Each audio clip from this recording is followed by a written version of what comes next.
Mutiara Hikmah Official, menyingkap hikmah di balik sunnah.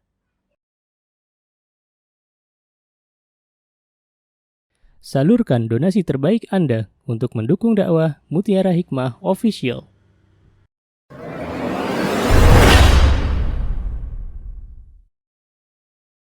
Akhwati fillah rahimani wa rahimakunallah. Kita akan melanjutkan surah Az-Zariyat. Alhamdulillah kemarin kita sudah sampai di ayat ke-14 dan hari ini kita akan melanjutkan ayat yang ke-15. Nasta'inu billah. Semoga Allah Subhanahu wa taala memudahkan kita semuanya untuk bisa mentadabburi Al-Qur'an dan mengamalkannya. A'udzubillahi minasyaitonir rajim. Qala Allahu azza wa jalla innal muttaqina fi jannati wa uyun. Di dalam surah Az-Zariyat ayat 15 ini Allah Subhanahu wa taala memberitahukan kepada kita bahwa sesungguhnya orang-orang yang bertakwa, dan orang-orang yang bertakwa ini teman-teman adalah orang-orang yang dia di dunia mengerjakan sesuatu yang Allah Subhanahu wa taala perintahkan dengan didasari sebuah ilmu serta ia berharap akan pahala yang ada di sisi Allah Subhanahu wa taala. Dan orang bertakwa ini adalah orang yang dia meninggalkan apa-apa yang dilarang oleh Allah Subhanahu wa taala. Kemudian dengan ilmu serta ia pun takut akan apa yang Allah Subhanahu wa taala sediakan dari adabnya. Baru di sini disebut orang yang bertakwa. Jadi kalau teman-teman baru mengerjakan apa-apa yang dilarang oleh Allah, apa-apa yang diperintahkan oleh Allah tapi tidak tahu ilmunya, tidak didasari dengan sebuah ilmu, maka ini belum disebut sebagai orang yang bertakwa. Atau sebaliknya misalnya, ketika kita meninggalkan sesuatu yang dilarang oleh Allah Subhanahu wa taala, meninggalkan ghibah, meninggalkan namimah, meninggalkan nonton-nonton drakor, kita tidak tahu kenapa kita harus meninggalkan itu semuanya, maka ini pun kita belum disebut sebagai orang yang bertakwa. Nah, orang-orang yang bertakwa ini subhanallah kelak Allah akan jadikan tempat tinggalnya nanti di akhirat adalah di surganya Allah Subhanahu wa taala. Yang mana surganya Allah Subhanahu wa taala itu di sana ada mata air yang mengalir subhanallah, dan banyak sekali teman-teman di dalam Al-Qur'an kalau kita melihat di mana di situ Allah Subhanahu wa taala menyebutkan surga, maka Allah juga menyebutkan biasanya kalau tidak uyun itu anhar, ya. Dan ini menunjukkan bahwa surganya Allah Subhanahu wa taala itu begitu indah, subhanallah. Begitu indah,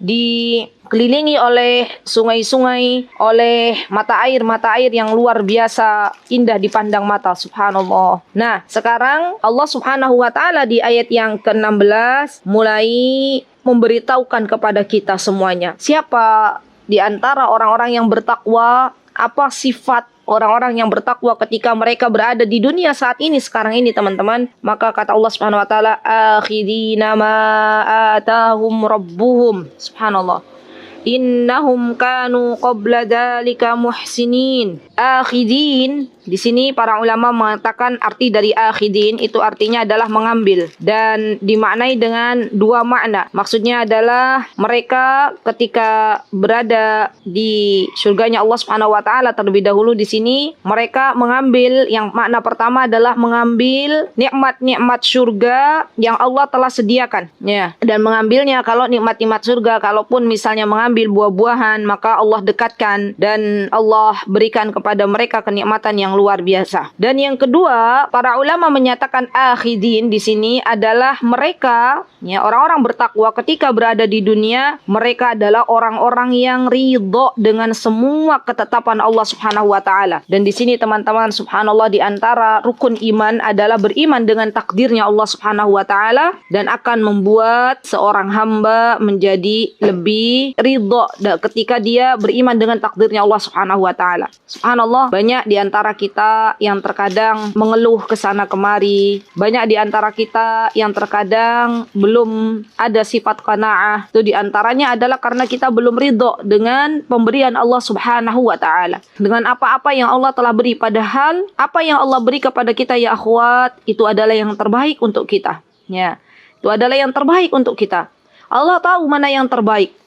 Allah tahu kalau misalnya kita diberikan sesuatu yang saat ini belum Allah beri, itu mudaratnya besar bagi kita.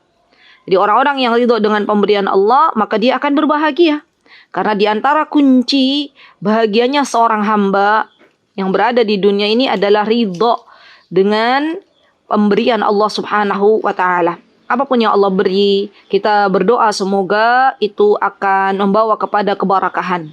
Apapun yang Allah beri kepada kita, berapapun jumlahnya, maka kita berdoa semoga kita semuanya menjadi hamba-hamba Allah yang qanaah. Rasulullah SAW mengajarkan sebuah doa, Allahumma qanni'na bima razzaqtana. Ya Allah, berikanlah kami semuanya qanaah, sifat qanaah terhadap apa yang Engkau telah rizkikan kepada kami. Wa barik lana fi, dan berikanlah keberkahan di dalamnya. Subhanallah ya akhwat. Di sini Rasulullah SAW tidak meminta tambahan rizki yang telah Allah berikan, tapi Rasulullah SAW mengajarkan kita untuk meminta keberkahan terhadap pemberian Allah Subhanahu wa taala. Wa khluq alayya kulla ghaibatin lana bi khair. Kemudian Rasulullah SAW mengatakan, dan kita memohon kepada Allah ganti dengan yang lebih baik. Dan ganti yang lebih baik itu tidak harus dunia. Ganti yang lebih baik itu bisa dengan hidayah, bisa dengan iman ya akhwatnya. Jadi kalaulah misalnya taruhlah kita itu diberikan oleh Allah Subhanahu wa taala harta yang sedikit, maka ketika kita berdoa seperti ini Allah berikan keberkahan dan Allah ganti dengan rizki yang lebih baik. Ya Allah berikan ilmu yang bermanfaat, Allah berikan anak-anak yang salih dan salihah, Allah berikan ketenangan jiwa, Allah berikan keistiqomahan. Semua itu adalah rizki. Jadi yang namanya rizki itu bukan hanya materi. Kita memiliki anak kita, ya Allah jadikan anak-anak salihah, itu adalah rizki minallah. Kita tiap pagi berada di Zoom dengarkan ilmu, itu adalah rizki minallah. Kita diberikan hidayah, keluarga besar kita diberikan hidayah, itu adalah rizki minallah. Kita diberikan kesempatan untuk bisa berbuat baik kepada sesama hamba Allah, itu juga rizki minallah, karena tidak semua orang itu bisa beramal salih. Baik, jadi ada dua tafsirannya. Yang pertama adalah akhidin, maksudnya mengambil ketika mereka berada di surganya Allah Subhanahu wa taala. Yang kedua adalah mereka ketika di dunia mengambil nikmat Allah Subhanahu wa taala dengan penuh keridhaan. Ma'atahum rabbuhum, ya, dengan apa-apa yang Allah beri. Innahum kanu qabla dzalika muhsinin. Subhanallah, Allahu akbar. Yang kedua teman-teman, sifat orang-orang yang bertakwa yang kelak Allah akan berikan bonus di surganya Allah Subhanahu wa taala adalah mereka ketika di dunia mereka termasuk orang-orang yang baik. Ya, innahum kanu qabla dzalika muhsinin. Jadi dulu waktu di dunia mereka itu adalah orang-orang yang baik. Dan baik di sini, muhsin di sini itu dibagi menjadi dua. Ya. Baik maksudnya muhsin kepada Allah Subhanahu wa taala dengan mengerjakan apa-apa yang Allah perintahkan dengan semaksimal mungkin, sebagaimana Rasulullah SAW pernah ditanya, "Ma huwal ihsan?" Apa kata Rasulullah SAW? "An ta'budallaha ka'annaka tarahu, fa in lam takun tarahu, fa innahu yarak." Ya subhanallah. Kata Rasulullah SAW, yang namanya ihsan itu adalah kita ini menyembah Allah seakan-akan kita melihat Allah Subhanahu wa taala. Dan kalau kita tidak melihat Allah, sesungguhnya Allah Subhanahu wa taala melihat kita semuanya. Ya subhanallah. Jadi subhanallah teman-teman, kalau kita itu benar-benar menjadi hamba Allah yang muhsin, maka kita akan menjadi hamba Allah yang menjadikan sholat kita itu khusyuk. Ya. Karena kita tahu kita sedang dilihat oleh Allah Subhanahu wa taala, kita sedang dinilai oleh Allah Subhanahu wa taala. Ketika kita menjadi hamba Allah yang muhsin, yang benar-benar kita berikan haknya Allah Subhanahu wa taala, kita tunaikan kewajiban kita, maka bukan hanya salat itu dijadikan sebagai rutinitas, tapi lebih dari itu, ia jadikan salat itu sebagai ibadah yang luar biasa yang ia lakukan hanya untuk Allah Subhanahu wa taala. Dan tentunya teman-teman, orang-orang yang dia memiliki muhsin, memiliki sifat muhsin, ya, memiliki sifat di mana dia senantiasa merasa diawasi oleh Allah Subhanahu wa taala, maka dia akan berhati-hati di dalam beramal. Ya, terutama ia tidak melanggar dosa-dosa yang telah Allah larang. Yang kedua, muhsin maksudnya di sini adalah berbuat baik kepada sesama hamba Allah Subhanahu wa taala. Ya. Jadi subhanallah, seorang yang dia diberikan oleh Allah Subhanahu wa taala kesempatan untuk bisa menjalin hubungan baik dengan sama makhluk, subhanallah, ini adalah kesempatan yang luar biasa. Ya, karena kita tahu tentunya teman-teman bahwa yang namanya kita hidup itu tidak sendirian. Yang namanya kita hidup itu pasti kita akan berjumpa dengan orang banyak. Ya, dengan orang banyak, yang mana yang orang banyak itu memiliki sifat yang berbeda-beda, dan kita semuanya, apapun yang orang lain katakan kepada kita, apapun yang orang lain perbuat kepada kita, kalau dia muhsin, dia akan tetap berbuat baik. Ya, karena berbuat baiknya dia kepada sesama hamba Allah itu bukan karena makhluk, teman-teman, tapi karena Allah yang memerintahkan ini. Nah, beda kan? Kalau kita berbuat baik karena fulan, karena fulana, fulan tidak berbuat baik kepada kita, fulana tidak berbuat baik kepada kita, kita sudah tidak mau lagi berbuat baik. Tapi kalau kita berbuat baiknya karena Allah yang memerintahkan kita untuk berbuat baik kepada sesama, maka kita pun akan bersemangat berbuat baik. Walaupun dia menyakiti kita, walaupun dia nyinyirin kita, tapi tetap berbuat baiknya kita bukan karena dia, tapi karena Allah subhanahu wa ta'ala. Dan ini menjadikan subhanallah orang-orang yang seperti ini nih teman-teman. Ketika di dunia dia baik ke semua makhluk, ya subhanallah. Maka ketika dia tiada, dirindukan oleh banyak orang. Dan ini yang menjadi PR untuk diri saya dan teman-teman semuanya. Jadilah kita semuanya orang-orang yang ketiadaan kita kelak dirindukan oleh banyak orang. Jadilah kita semuanya orang-orang yang khairun nasi anfa'uhum linnas. Orang-orang yang banyak memberikan manfaat sebesar-besarnya. Jadilah kita orang-orang yang senantiasa memberikan apa yang kita miliki, ya.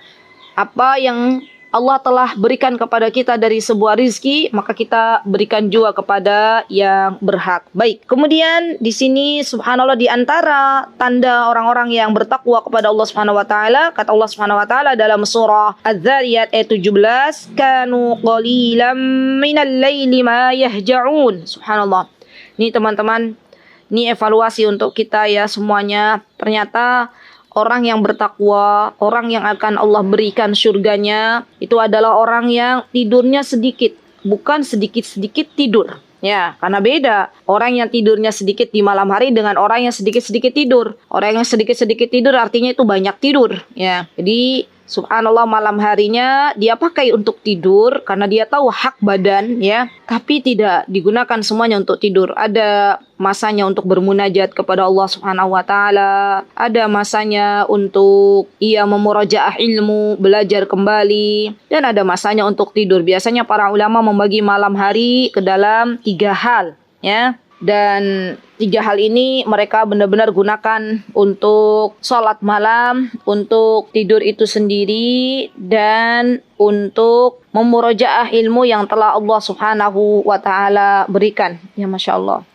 Subhanallah ya teman-teman. Kalau kita lihat pendahulu-pendahulu kita, para salafus salih, ya subhanallah, seperti Urwah ibnu Zubair itu putranya Zubair bin Awam. Beliau dari masa muda tidak pernah meninggalkan yang namanya membaca Al-Quran. Ya, meninggalkan membaca Al-Quran di malam hari ataupun di siang hari. Pernah ia tinggalkan 1 hari ketika pingsan pas diamputasi kakinya. Ya subhanallah. Dan mereka juga subhanallah, Urwah ibnu Zubair juga adalah orang yang gemar sholat malam. Ya subhanallah, memurajaah apa yang telah dihafalnya, subhanallah. Dan di malam hari ia gunakan malamnya untuk istirahat sejenak. Ya Masya Allah. Begitulah teladan untuk kita semuanya, para sahabat radhiyallahu anhum jami'an, kemudian Rasulullah SAW dan juga para tabi'in. Mereka benar-benar menjadikan malam-malam harinya bermanfaat, dan mereka benar-benar menjadikan malam harinya untuk sesuatu yang Allah ridhoi. Subhanallah. Semoga Allah Subhanahu wa taala menolong kita semuanya ya akhwat untuk bisa bangun di malam hari dalam rangka beribadah kepada Allah Subhanahu wa taala, karena sejatinya orang-orang yang dibangunkan oleh Allah Subhanahu wa taala di malam hari ini adalah pertolongan dari Allah Subhanahu wa taala. Kita tidak bisa bangun untuk berwudu serta salat kalau tidak ditolong oleh Allah Subhanahu wa taala. Jangan andalkan alarm kita, jangan andalkan kekuatan fisik kita, karena sesungguhnya jikalau Allah tidak memberikan pertolongan kepada kita, maka kita tidak bisa apa-apa ya akhwat. Minta kepada Allah Subhanahu wa taala, ista'ini billah, ya, minta tolong kepada Allah Subhanahu wa taala. Dan benar-benar kalaulah misalnya kita mau tidur nih teman-teman, sudah berniat untuk bangun malam, ya, maka ternyata kita ketiduran sampai menjelang waktu subuh, tidak ada lagi waktu untuk sholat malam, maka Allah telah tulis kepada kita untuk sholat malam. Ya, jadi sebelum tidur kita benar-benar mengerjakan sesuai dengan apa yang dianjurkan oleh Rasulullah SAW, terutama niat. Ya, jadi kita tidur untuk apa? Orang berbeda teman-teman, berbeda seseorang yang dia berniat tidur hanya untuk tidur dengan orang yang berniat tidur untuk persiapan bangun malam. Ini akan Allah berikan pahala yang berbeda. Ya. Kalau teman-teman tidur diniatkan untuk persiapan bangun malam, maka Allah akan berikan pahala di dalam tidur kita dan Allah akan tolong kita untuk bangun malam. Ya, Masya Allah. Jadi mulai lagi perbaharui niat kita, mulai lagi perbaiki niat kita. Semoga Allah Subhanahu Wa Taala meridhoi kita semuanya. Baik, kemudian teman-teman, di antara sifat yang Allah Subhanahu Wa Taala berikan kepada hamba-hamba Allah yang bertakwa adalah wabil asharihum yastaghfirun. Nah, ini dia. Kalau teman-teman kita belum diberikan oleh Allah Subhanahu wa taala kemudahan untuk bangun di waktu malam, ya, maka minimal kita ketika bangun di waktu sahur, maka perbanyak istighfar. Subhanallah. Ya. Jadi pada waktu sahur itu berarti di penghujung malam. Ya, di penghujung malam perbanyak yang kita lakukan adalah memohon ampunan kepada Allah Subhanahu wa taala. Karena memang memohon ampunan kepada Allah di waktu sahur ini memiliki keistimewaan, Masya Allah. Dan ini adalah amalan yang utama, bahkan lebih utama dari membaca Al-Quran itu sendiri. Ya, jadi beristighfar, kemudian setelah itu kalau masih ada waktu, maka kita boleh membaca Al-Quran. Ya, subhanallah. Teman-teman yang dimuliakan oleh Allah, kalaulah teman-teman punya banyak problem di dalam kehidupan kita. Kalau kita lah, bukan teman-teman, kita semuanya punya banyak problem, punya banyak masalah. Kita bingung mau berdoa apa yang perlu kita pinta kepada Allah saking banyaknya permintaan kita kepada Allah, maka cukup kita perbanyak istighfar dan memohon kepada Allah. Wahai Rabbku, Engkau yang maha tahu apa yang hamba inginkan di dalam hatiku, ya Allah, mudahkanlah semua harapanku dan berikanlah yang terbaik. Ya subhanallah. Jadi subhanallah teman-teman, yang namanya istighfar ini juga banyak di antara para nabi, tentunya mereka senantiasa beristighfar. Ya, di antaranya siapa? Sebagaimana dikisahkan di dalam Al-Qur'an, ya, ketika Nabi Yakub alaihi salam bertaubat dari berbuat salah, ya, ketika Nabi Yakub meminta anak-anaknya untuk bertaubat kepada Allah Subhanahu wa taala, ya, dan mereka meminta kepada Nabi Yakub agar Nabi Yakub memintakan ampunan untuk mereka. Ya, apa dalam Al-Qur'an? Qalu ya abana astaghfir lana dzunubana inna kunna khatiin. Ya. Dan subhanallah teman-teman, disinilah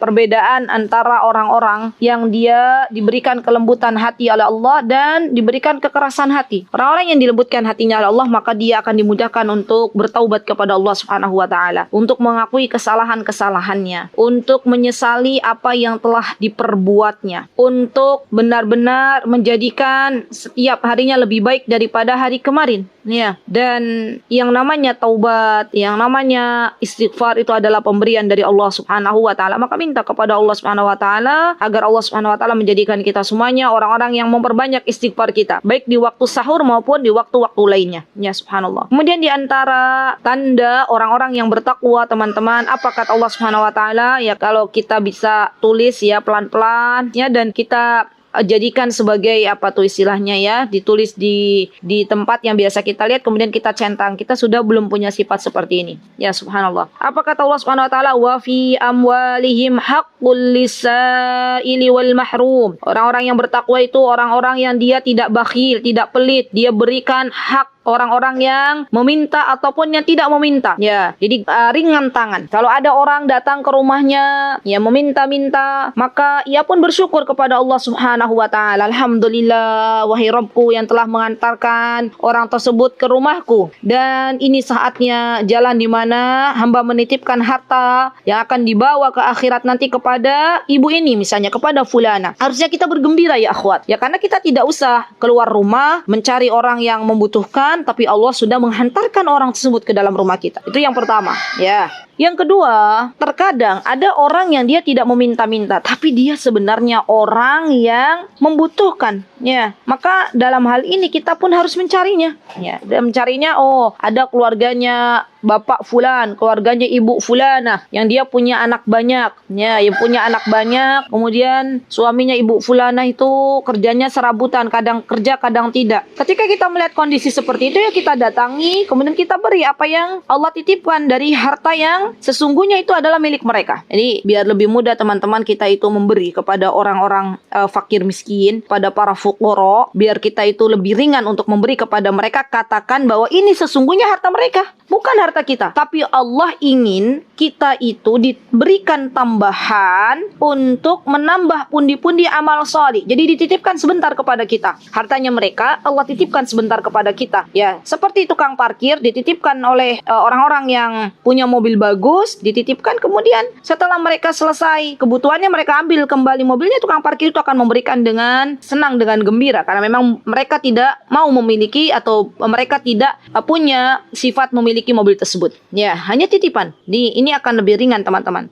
Tapi kalau sudah dalam diri kita mengatakan bahwa ini adalah hartaku, ini adalah pemberian Allah kepadaku, subhanallah, itu akan berat untuk mengeluarkannya. Ya, jadi mindsetnya dirubah. Dan saya wasiatkan, saya berpesan untuk diri saya terlebih dahulu tentunya, dan untuk akhwati semuanya yang saya cintai karena Allah, mari kita memohon kepada Allah Azza wa Jalla agar menjadikan kita semuanya diringankan tangan kita. Ya, perbanyak sedekah, karena itu semuanya akan menolong kita di akhirat nanti. Ya, orang-orang yang sudah meninggal dunia, mereka ingin dihidupkan oleh Allah Subhanahu wa taala hanya untuk ingin diberikan kesempatan untuk memberi, subhanallah, untuk bersedekah. Semoga Allah Subhanahu wa taala menjadikan kita semuanya orang-orang yang gemar bersedekah, dan tentunya kita banyak-banyak berdoa kepada Allah agar kita dijauhkan dari sifat pelit. Allahumma inni a'udzubika minal jubni wal bukhl, ya, wa a'udzubika min ghalabatid daini wa qahrir rijal. Karena sesungguhnya ketika kita berbuat baik kembali kepada kita, dan ketika kita berbuat buruk pun akan kembali kepada diri kita semuanya. Baik, dan teman-teman ya, yang namanya sedekah itu perlu dilatih,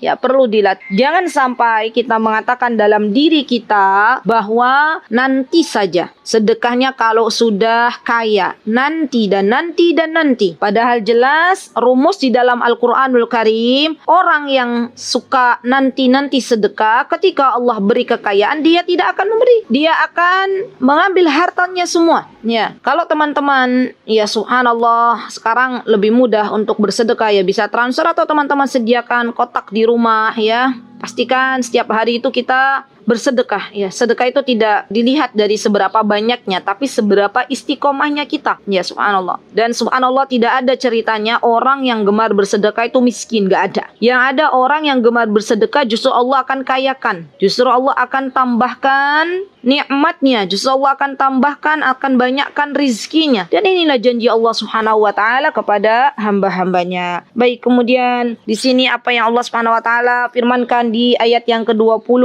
wa fil ardi ayatul lil muqinin. Dan subhanallah, ya, di dalam bumi ini teman-teman, kalau kita mau benar-benar melihat, mentadabburi tanda-tanda kebesaran Allah Subhanahu wa taala, maka kita bisa melihatnya. Allah berikan kesempatan kepada kita untuk bisa melihat keagungan Allah Subhanahu wa taala dari tanda-tanda Allah Subhanahu wa taala yang ada di muka bumi ini. Ya, kita lihat subhanallah lautan yang begitu luas, kita lihat langit yang begitu kokoh, ya. Kita lihat gunung yang begitu tinggi menjulang, ya Masya Allah.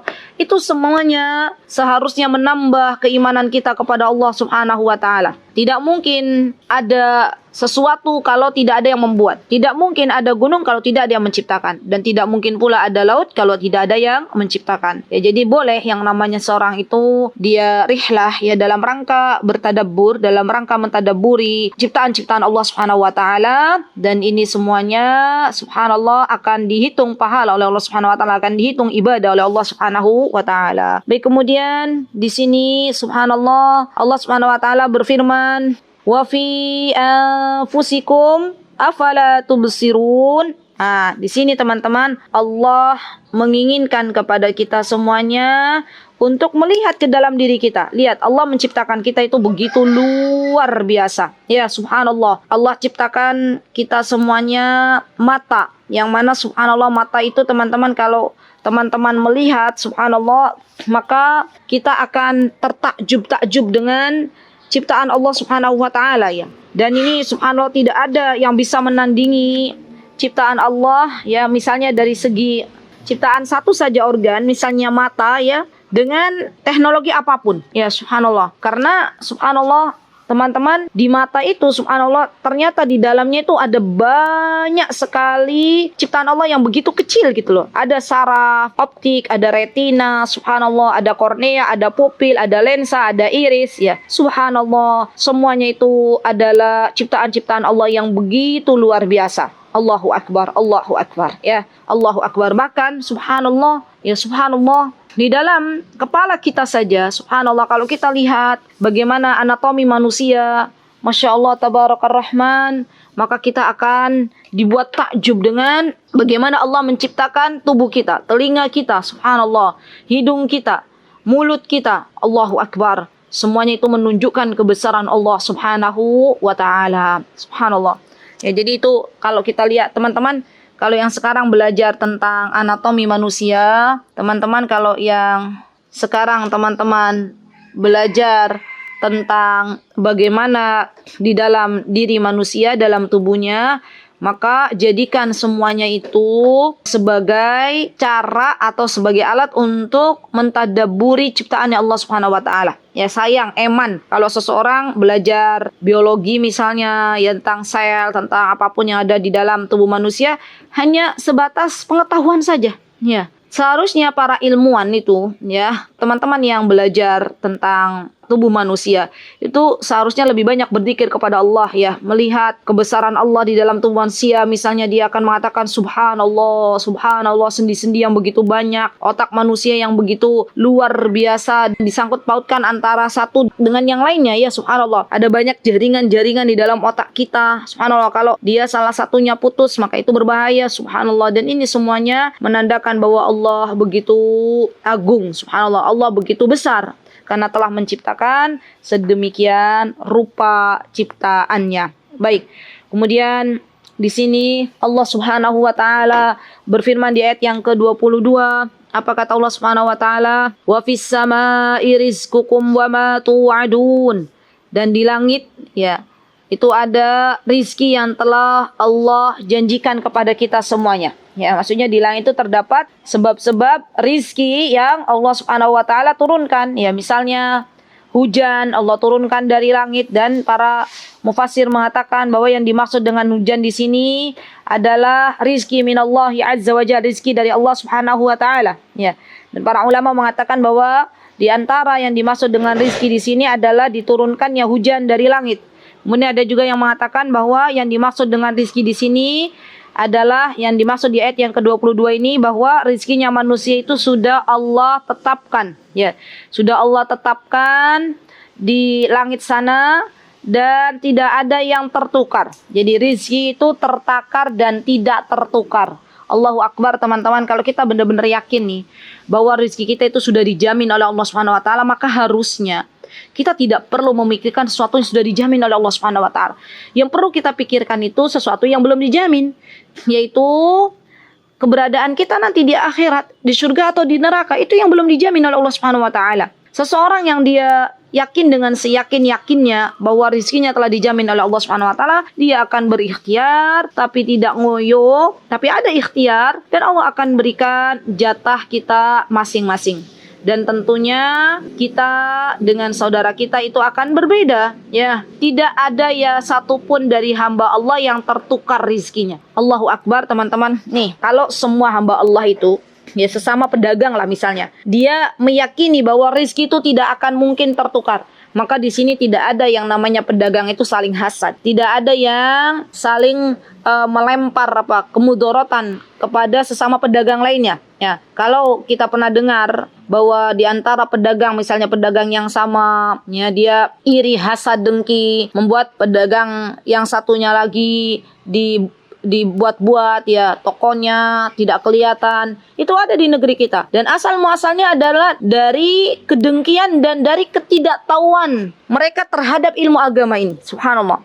Kalau semua pedagang yang ada di Indonesia ini tahu bahwa rizki tidak pernah tertukar, maka mereka pun akan dengan senang hati melihat kawannya jualannya laris. Ya, Karena dia tahu, yakin bahwa itu adalah rizki kawannya, tidak akan pernah tertukar dengan dirinya. Dan dia akan menjadi orang yang benar-benar ridho dengan pemberian Allah Subhanahu wa Ta'ala. Maka saatnya teman-teman kita mulai berdakwah ya pelan-pelan kepada, yang namanya berdakwah itu nggak harus kepada mahasiswa saja, tapi kepada semua orang, ya kepada pedagang-pedagang, pelan-pelan dengan bahasanya mereka tentunya, bukan dengan yang bahasa-bahasa yang berat. Ya kita ngobrol aja, ngobrol dengan bahasa ringan, kemudian kita selingi ketika ngobrol itu dengan nasihat-nasihat terbaik kita, ya Masya Allah. Dan itu mereka subhanallah teman-teman akan bersyukur kepada Allah Subhanahu wa Ta'ala ketika Allah berikan ilmu, subhanallah. Ya, jadi kalau teman-teman jual beli, ya teman-teman membeli sesuatu itu selipkan dakwah teman-teman kepada mereka, ya.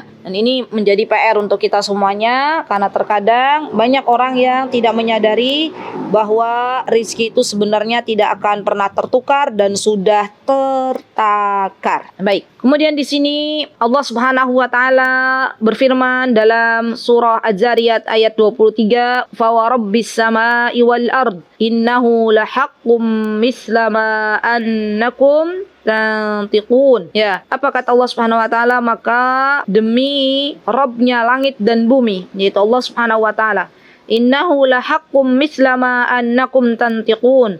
Sungguh apa yang dijanjikan itu pasti terjadi seperti apa yang engkau ucapkan. Ya, jadi apa yang dijanjikan oleh Allah Subhanahu wa Ta'ala di dalam firman-firman Allah di dalam Al-Qur'anul Karim itu pasti akan terjadi.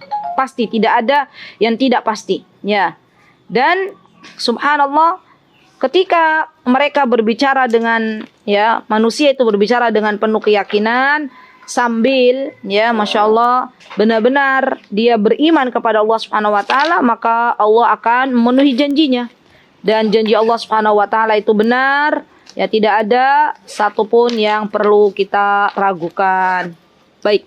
Kemudian di sini Allah Subhanahu wa Ta'ala berfirman di ayat yang ke-24, "Hal ataka hadisu dhaifi Ibrahim al-mukramin."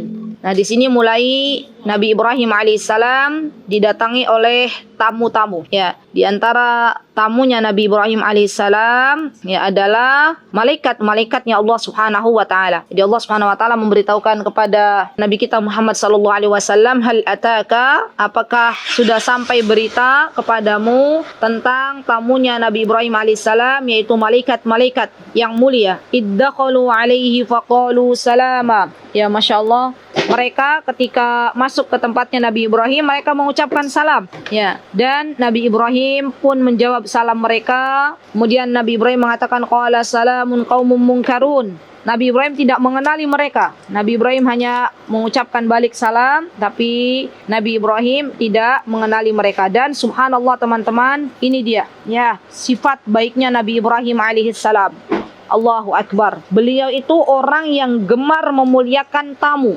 Jadi termasuk seorang nabi yang memiliki akhlak yang sangat mulia. Ya, semua nabi itu akhlaknya mulia. Dan di antara akhlak mulianya Nabi Ibrahim alaihissalam, subhanallah, adalah menjamu tamu. Ya, Masya Allah. Menjamu tamu, dan ini subhanallah teman-teman menjadi PR untuk kita semuanya, bahwa ketika kita diberikan oleh Allah Subhanahu wa Ta'ala kesempatan untuk menjamu tamu, artinya ini adalah kesempatan baik untuk kita beramal solih. Ya, subhanallah. Maka ketika para malaikat itu masuk, Nabi Ibrahim menemui keluarganya, faragha ila ahlihi. Kemudian beliau setelah menemui keluarganya, maksudnya istrinya, maka beliau pun membawakan daging anak sapi yang dibakar, ya, yang itu daging anak sapinya itu bi'ajlin samin. Samin itu maksudnya gemuk, bukan yang kurus. Di sini kita bisa mengambil faidah, bisa mengambil pelajaran bahwa sesungguhnya seorang yang baik, ya, seorang yang mulia akan memberikan yang terbaik untuk tamunya. Ya, subhanallah. Dan ini teman-teman yang saya dapatkan dari orang-orang Yaman, ya, Masya Allah, mereka itu adalah orang-orang yang gemar menjamu tamu, ya, gemar menjamu tamu. Jadi kami itu sering kalau misalnya hari Jumat terutama, itu mereka berlomba-lomba untuk mengundang makan. Ya, bahkan kalau misalnya ada teman kami atau waktu kami baru datang ke Yaman, mereka itu mengundang kita untuk makan, ya subhanallah. Dan mereka tak segan-segan kalau di belakang rumah mereka ada kambing yang sudah siap untuk dipotong, maka mereka akan potong kambing dan mereka sediakan untuk kami. Subhanallah, subhanallah. Ini memang benar-benar ya subhanallah, orang-orang yang dia tahu keutamaan menjamu tamu akan diberikan apapun yang ada di rumahnya. Ya Masya Allah, Masya Allah. Jadi ini diantara akhlak ya yang membedakan antara agama Islam dengan agama-agama yang lainnya, yaitu memuliakan tamu, ya menjamu tamu. Dan ini bernilai ibadah, bernilai pahala di sisi Allah Subhanahu wa taala ya akhwat. Ya subhanallah. Jadi jangan sampai ketika ada tamu kemudian kita ada perasaan, wah ini berarti mengurangi harta kita gitu ya. Enggak, Masya Allah. Dan kalaulah misalnya ya teman-teman tidak ada makanan di rumah misalnya ya, boleh tamunya dibawa kemana gitu ya. Dan ini harus sudah menjadi kebiasaan dan menjadi pelajaran untuk saya dan suami ya subhanallah. Dari tinggalnya kami di Yaman tuh akhirnya kami mulai sedikit demi sedikit ya membiasakan itu kepada diri kami ya. Dan yang namanya kebaikan itu akan menular teman-teman. Yang namanya kebaikan itu akan menular. Mari kita biasakan terlebih dahulu ketika ada orang datang ke rumah, misalnya orang dari luar kota, maka kita jamu sebaik-baiknya ya. Kalau tidak ada makanan di rumah kita ya tidak apa-apa, kita bawa keluar ya untuk makan bareng ya. Karena itu diantara tanda memuliakan tamu. Semoga Allah Subhanahu wa taala menjadikan kita semuanya orang-orang yang gemar memuliakan tamu-tamu kita. Amin. Allahumma amin. Baik, tapi ternyata teman-teman ketika Nabi Ibrahim ingin memberikan daging sapi yang sangat gemuk itu, mereka tidak makan. Faqarrabahu ilaihim qala ala ta'kulun. Ya, mereka tidak mau memakan daging anak sapi yang telah dihidangkan oleh Nabi Ibrahim alaihissalam. Ya. Bahkan akhirnya fa'aujasa minhum khifah. Nabi Ibrahim pun merasa takut karena kenapa daging yang enak ya tidak mau mereka makan. Harusnya kalau mereka manusia mereka mau makan ya. Maka mereka pun mengatakan qalu la takhaf, ya wahai Nabi Ibrahim janganlah engkau takut. Wa basyaruhu bi ghulamin alim. Subhanallah. Wa basyaruhu bi ghulamin alim. Maka kata mereka, kita itu datang akan memberikan kabar gembira kepada engkau wahai Nabi Ibrahim akan kelahiran seorang anak yang salih, ya seorang anak yang salih, Masya Allah.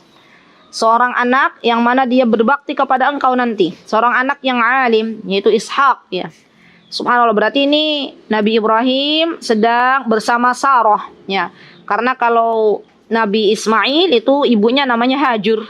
Karena di sini Ishak berarti yang didatangi oleh malaikat ya Nabi Ibrahim ketika berada di keluarganya yaitu Sarah. Ya Nabi Ibrahim punya isi dua ya akhwat. Ada Sarah, ada Hajar. Mungkin kalau orang Indonesia bilangnya Siti Sarah dan Siti Hajar gitu ya, Siti Hajar. Ya bukan Hajar, Hajur ya. Dan subhanallah ini teman-teman. Maka Nabi Ibrahim pun segera memenuhi istrinya, segera menemui istrinya, subhanallah. Dan apa yang Allah gambarkan, Allah kisahkan dalam Al-Quran ini, فَأَقْبَلَتِ امْرَأَتُهُ فِي صَرَّةٍ فَصَقَّتْ وَجْهَهَا وَقَالَتْ عَجُوزٌ عَقِيمٌ. Istrinya Nabi Ibrahim yaitu Sarah pun ya merasa terkejut. Subhanallah, ini seperti apa istilahnya hadiah dari Allah Subhanahu wa taala. Karena memang pada waktu itu Sarah adalah ajuzun aqim. Perempuan yang sudah istilahnya yang sudah tua, sudah memasuki usia menopause ya Masya Allah. Dan waktu itu Sarah menyangka dirinya adalah wanita yang mandul ya. Coba teman-teman lihat, kalau ada orang, ya bayangkan aja kalau sekarang ada orang yang sudah menikah puluhan tahun, sudah divonis oleh dokter bahwa di antara suami istri itu ada yang mandul. Tiba-tiba atas izin Allah Subhanahu wa taala, tiba-tiba Allah berikan anak ya. Padahal usianya sudah di atas 40 misalnya. Maka ia pun akan merasa terkejut. Dari mana ini gitu ya? Pasti itu terjadi. Begitu pula dengan Sarah. Ya Sarah sudah tidak lagi muda. Bahkan Nabi Ibrahim pun sudah tidak lagi muda ya. Tapi begitulah jika Allah berkehendak ya akhwat, maka mudah bagi Allah Subhanahu wa taala. Pelajaran yang bisa kita ambil dari ayat ke 29 dalam surah Adz-Dzariyat, bagi teman-teman yang saat ini belum diberikan momongan oleh Allah Subhanahu wa taala, maka teruslah berbaik sangka kepada Allah. Teruslah berdoa berdoa, meminta kepada Allah Subhanahu wa taala. Jangan sekali-kali bersedih hati, jangan sekali-kali berburuk sangka kepada Allah Subhanahu wa taala dengan mengatakan misalnya Allah tidak sayang kepadaku, kenapa temanku diberikan anak saya tidak. Dan bagi kita ya akhwat, ini pesan saya, ketika melihat sepasang suami istri belum dikaruniai anak oleh Allah Subhanahu wa taala, maka jaga lisan kita. Jaga lisan kita. Jangan kita katakan, nah, apakah sudah punya momongan ya? Berapa punya momongan itu akan menyakiti hati saudara kita. Tidak ada satupun dari seorang suami istri yang tidak ingin punya momongan. Kalau dia fitrahnya masih lurus, pasti ingin punya momongan. Karena yang namanya anak itu perhiasan dunia. Ya. Tapi kalau Allah belum berikan itu, maka jangan kita menyakiti mereka dengan lisan-lisan kita ya. Tahan lisan kita ya akhwat. Karena biasanya perempuan itu orang-orang yang belum bisa menahan lisannya ya. Ada seorang perempuan yang datang kepada saya, dia dulu gemar bersilaturahim kepada kerabatnya ketika datang Idul Fitri. Tapi sejak ada di antara mereka yang senantiasa bertanya kepada teman saya itu, ya kapan punya momongan, sudah lama nggak punya momongan, akhirnya dia malas untuk bersilaturahim. Ya subhanallah. Dan ini teman-teman, ya jadi ini perlu menjadi catatan bagi kita wanita-wanita muslimah, daripada kita nyinyirin, daripada kita tanya kenapa belum dikasih momongan, lebih baik kita mendoakan semoga Allah Subhanahu wa taala memberikan keturunan yang salih dan salihah. Semoga Allah Subhanahu wa taala menjadikan kalian orang-orang yang diberikan amanah anak misalnya ya. Subhanallah, lebih baik seperti itu. Dan tetaplah yakin bahwa Allah Subhanahu wa taala akan memberikan yang terbaik untuk kita semuanya. Ya subhanallah. Kemudian terakhir di sini teman-teman, ya ayat yang ke-30, apa kata para malaikat? Qalu kadzalika qala rabbuki innahu huwal hakimul alim. Ya, mereka berkata, demikianlah Rabbmu berfirman, sungguh Allah Azza wa Jalla adalah zat yang al-hakim, yang maha bijaksana, dan Allah Subhanahu wa taala adalah zat al-alim, yaitu yang maha mengetahui. Subhanallah, Allahu akbar, Allahu akbar ya. Dan subhanallah, asmaul husnanya Allah itu begitu luar biasa kalau kita bisa pelajari teman-teman. Satu saja ketika kita mempelajari sifat alimnya Allah, maka kita akan benar-benar merubah itu. Biidznillah ta'ala kita akan berubah ya sifat-sifat kita ketika kita mempelajari al-alim ya. Ketika kita belajar bagaimana Allah mengetahui secara detail apa yang dilakukan oleh hambanya ya, Masya Allah, al-khabir ya. Dan ini semuanya tugas kita bersama, bahwa tidaklah kita mempelajari asmaul husnanya Allah kecuali bertambahnya iman kita kepada Allah Subhanahu wa ta'ala. Baik, itu yang bisa saya sampaikan dalam kesempatan yang berbahagia ini. Semoga Allah Subhanahu wa ta'ala memberikan kepada kita kesehatan, dan semoga Allah Subhanahu wa ta'ala memberikan kesembuhan untuk semua orang-orang yang sedang diberikan ujian sakit. Dan tak lupa ya akhwat, doakan saudara-saudara kita yang saat ini sedang diuji oleh Allah Subhanahu wa taala dengan adanya gempa kemarin ya. Saudara-saudara kita yang berada di Cianjur ya, semoga Allah berikan kekuatan, semoga Allah berikan kesabaran, semoga Allah menggantikan apa yang telah Allah ambil dengan yang lebih baik. Karena kita sesungguhnya bersaudara, kita semuanya adalah hamba-hamba Allah. Tidaklah kita sesama muslim kecuali kita saling bahu-membahu, kecuali kita saling doa mendoakan, kecuali kita saling sayang menyayangi. Semoga Allah Subhanahu wa taala mengumpulkan kita semuanya di surganya. Amin Allahumma amin. Aqulu qauli hadza wa astaghfirullah li wa lakum wa akhiru da'wana anil hamdulillahi rabbil alamin. Wassalamualaikum warahmatullahi wabarakatuh. Mutiara Hikmah Official, menyingkap hikmah di balik sunnah.